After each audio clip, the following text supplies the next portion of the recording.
Thank you for rejoining us. I'm being joined this morning by the Senior Special Assistant to the Governor on Youth Empowerment and Job Creation in person of Orioyi Shimori. Thank you so much for joining us on the program this morning. Thank you so much. It's good to have you here after some time. Good morning. Thank you, presenter, and good morning, viewers at home. Good morning and welcome once again. Now, we know the root causes of youth unemployment in Nigeria and even in Ondo State, and some of those issues include a mismatch between the education system and the labor market. We equally have high cost of education, we have lack of job opportunities, and limited private sector engagement, among others. Now, in Ondo State, what are the major causes, being the SSA on youth employment and job creation? And through your interaction with this group, what do you see as the major problem of unemployment? Well, first and foremost, the issue of unemployment is something that is global. It is not peculiar to Ondo State alone. But for us as governments, at the state level, at the subnational level, ours is to look at programs, initiatives, and policy that can reduce all of this and bring the necessary succor to the youths, being the largest population in the world, and Ondo State is not an exception. And for us, one of the things we have identified is lack of skills. And these skills has to do with so many area of skills and so many area of interest. And the best way to bridge the gap is for the government of Ondo State to come up with policies, schemes, and programs that will enhance this. And for us, in the last 5 months in this administration, the government of Dr. Lucky Orimison has been doing quite a lot to make sure that we reduce the level of unemployment to the barest minimum in Ondo State, because we want to make Ondo State a skill hub center in Nigeria. And that is why last year, during the World Youth Skills Day, the government of Ondo State launched what we call the One Youth, One Skill scheme. And what this entails is that every youth in Ondo State, irregardless of your educational background, your culture, your tribe, where you're from, even if you're a resident in Ondo State, it is now a must that you must have a skill. And we are not just going to give you a skill. We're going to give you a skill in line with your passion. That is the area where we come in as a guide, as government, as a senior special assistant to the governor of Ondo State on youth empowerment that has passed through all this process in my private sector before I found myself here. We identify that there is a need for us to have skills that you are giving to these people that coincide with their passion. Because there is no matter the venture you're into, no matter the business, there's always a downtime. But the only thing that keeps you going at that point is your passion. So when it is your passion, definitely it is, then you forge ahead, you look for the solution to provide. And that is what we are doing in Ondo State currently. And that is one of the things that we have identified as one of the remote causes for unemployment and the rate at which it's skyrocketing. And also, I believe that the One Youth, One Skill scheme brought about the Ondo State Skill Enterprise Development Center. Yes. That was launched during the 2025 World Youth Skills Day. And at that launch, the governor described the Ondo State Skill Enterprise Development Center as a game-changing initiative. Can you elaborate on this and the specific economic impact you expect this center to have on youth unemployment in Ondo State? Okay, thank you so much. Just like you have said, the governor has said it that the Odatiwa Skills Development Enterprise Center is going to be a game changer in the history of Ondo State, and I want to align with my principle. And why it is a game changer, it is because it's different from every conventional vocational center, skill acquisition center. The word enterprise here means that business is involved. And how does it run? For example, it's just like a shared facility. The government of Ondo State identified that there is a skill gap, and that is the essence of high rate of unemployment in the state. So the government of Ondo State put up that place to give skills to those that doesn't have skill, based on the previous initiative of the One Youth One Skill scheme. And secondly, the government of Ondo State has also identified that there are some people that have skills, but they don't have tools to work, to practice. They have the tools there to work. Now, the government of Ondo State has also seen that some of these are artisans. They are master trainers. So you need to give them an ambience where they can practice and train what they learn, train the trainer. They can also upskill with modern equipment. So all the equipment there are modern equipment. And one of the things that we are doing is that place is a revenue generating place. The revenue generating aspect of it is that, for example, I want to barb my hair as an indigene of Ondo State now. And if I go to an average barber shop, they are going to charge me 2,000 naira. But you can get the same service as Odatewa Skill Enterprise Development Center at 1,000 naira. Number one, you would like to come to that place as somebody who has who got the skill as a barber, who have a skill as a barber. You come there, you have your gadget, you have your clipper. All you just need to do is to barb, and you give the government their own part of the money. You take your own money.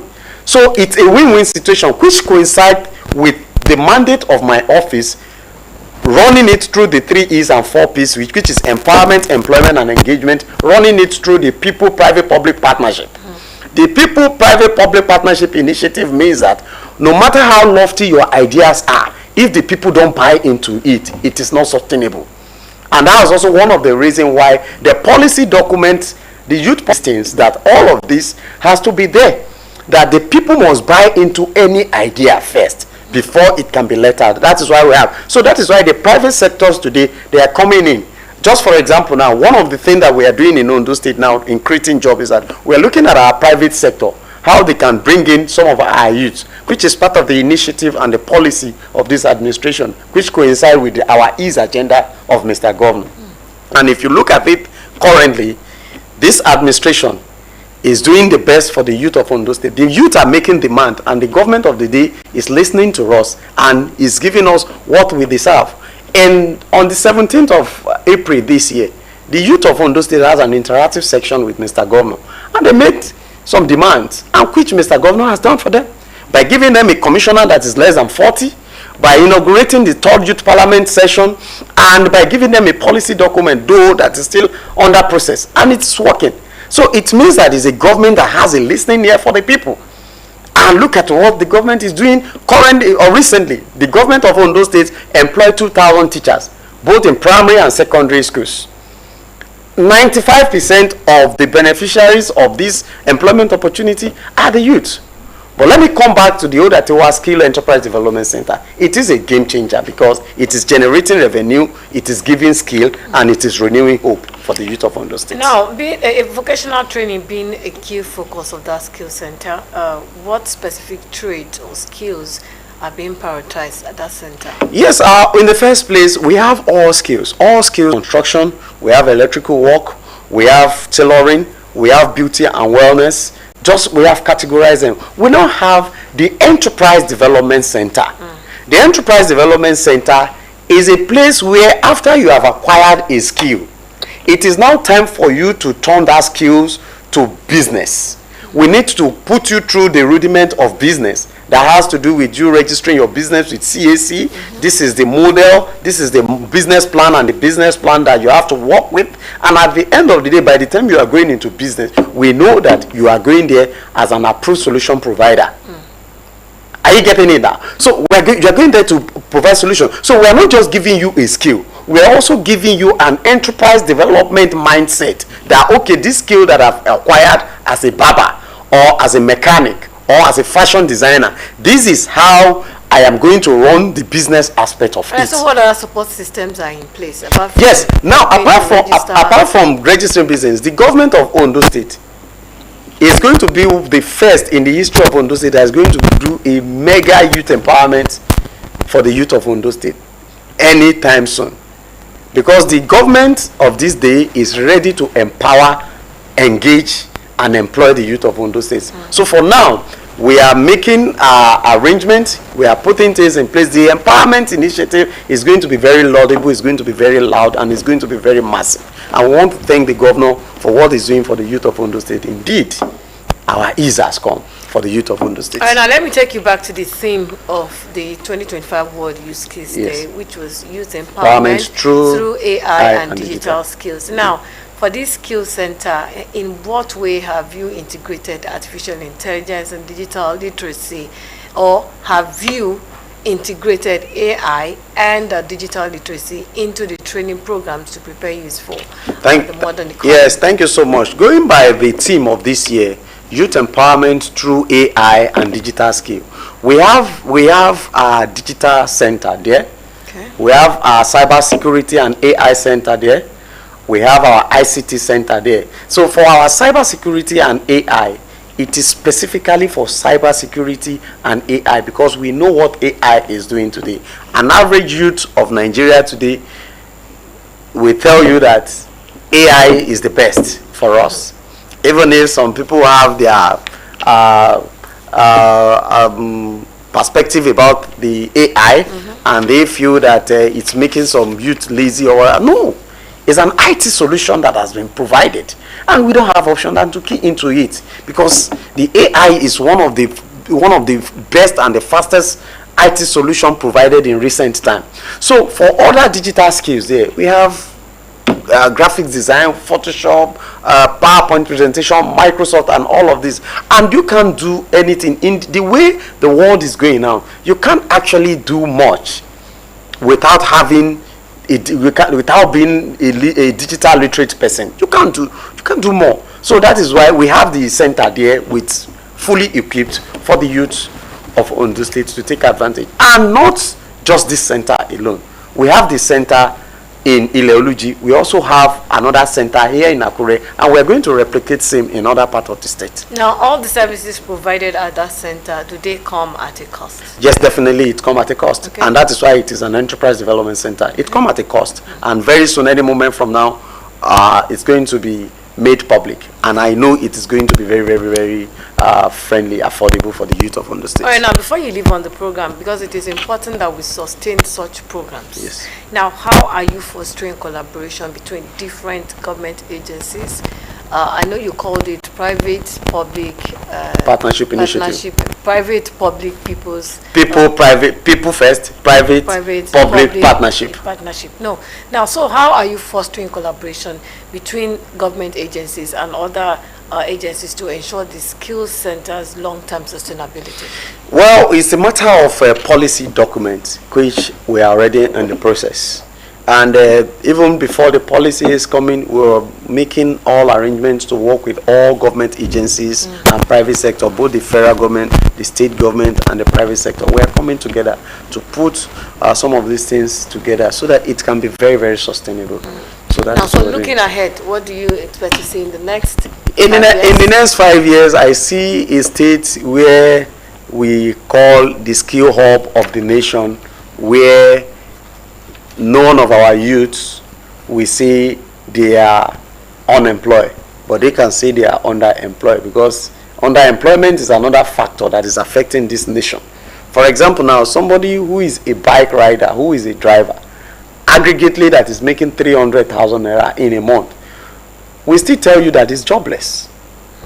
So that is the area of decent work aspect of the policy. Somebody who's earning 250,000 naira will tell you that he's unemployed. The real sense is that person not employed? He's employed. But what we need is that you need a policy that will guide decent work. You need a policy that will upscale what it's doing. And that is what we are doing for the government of the states.